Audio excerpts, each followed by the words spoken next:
Hello everybody and welcome to Forever Rugby on Forever Sports. And some pretty worrying news for Springbok fans with the end of year tour for the Springboks currently in doubt over the potential strict bubble situation that the Springboks could be subjected to when they go over for the tour. At this stage, the Springboks are on their way home this week after a very good end to the end of the Rugby Championship, getting that victory over the All Blacks. A lot of momentum, a lot of positive energy in and around the Springbok camp and environment after managing what's been a very long and grueling season, and one which I think that we haven't quite understood the sort of mental fatigue that the team is going through. But a lot of the players and the coaching staff coming out in the last of the week and just saying that they need a break and that they really struggled in terms of the various bubbles, in terms of being away from families, in terms of being able to not being able to do anything and not being able to pop out and being in such a strict environment. That this is potentially putting the end of year tour now at risk, and that they might not actually travel if they are to be subjected to a strict bubble. Before we sort of break the story down, and please do smash like on the video and subscribe to the channel as well. Now, the story came out in the report yesterday. It was, you're usually quite sort of clued up on things. Basically, it comes down to the bubble that the Springboks will have to be in, whether they have to be in a bubble at the end of the year tour.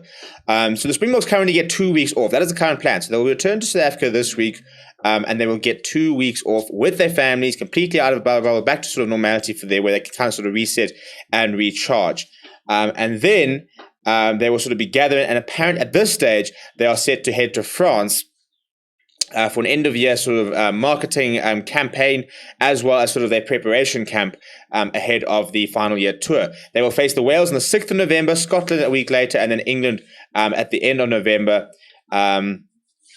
At this stage, in terms of the itinerary. Now, if they were to travel straight to the UK, with South Africa currently being on the red list, which is currently being reviewed, they would have to isolate for 10 days. As a result, that's why they've decided to go to France for a preparation camp to try and sort of escape this isolation. But the issue comes not even just with the isolation. The issue comes to what sort of environment they will then have to be in when they travel over to Wales, Scotland, and England within the UK. Because basically, Mark Alexander told the Burger that they will not travel and they will not go into another strict bubble. He said that and I quote, he said, "Another strict bubble is out of the question. It will break the players." So basically saying that they will only go over, they will only honor these fixtures if they can guarantee that they will not have to be in a strict bubble, and that they will be allowed out of their hotels, in the streets, and be able to sort of get away from everything, which is currently what's happening with all the URC teams.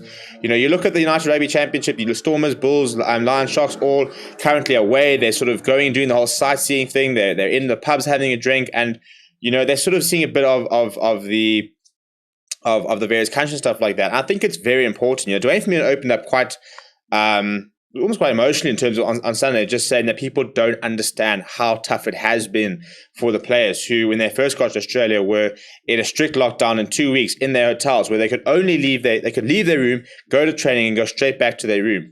You know, they had to pick up their food and eat in their rooms, change their own sheets, do all the cleaning and stuff like that, all themselves.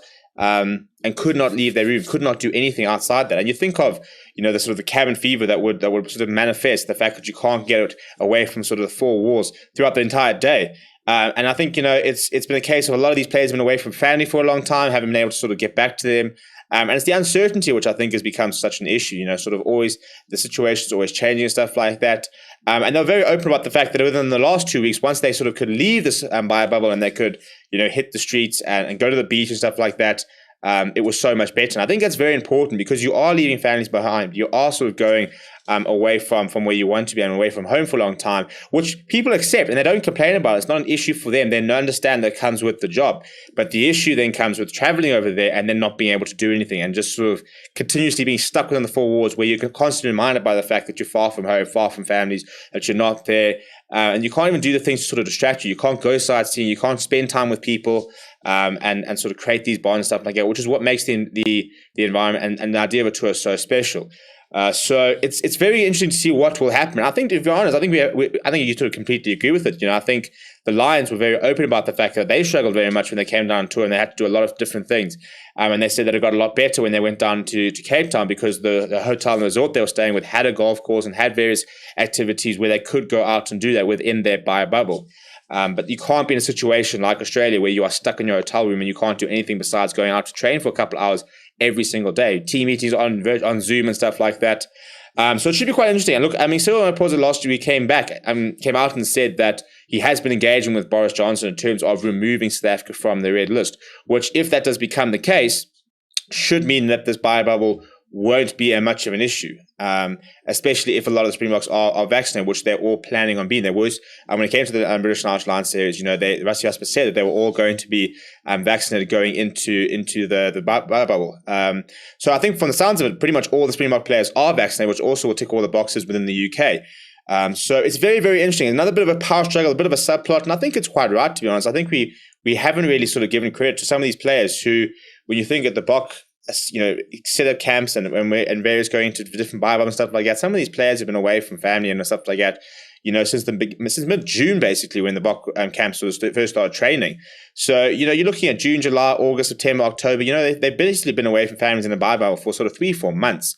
And the idea to be able to come back over 2 weeks and then say, right, you need to do another 6 weeks basically in another biobubble, is they're saying it's just too much for the players. They can't do it, and they can't ask them to do that.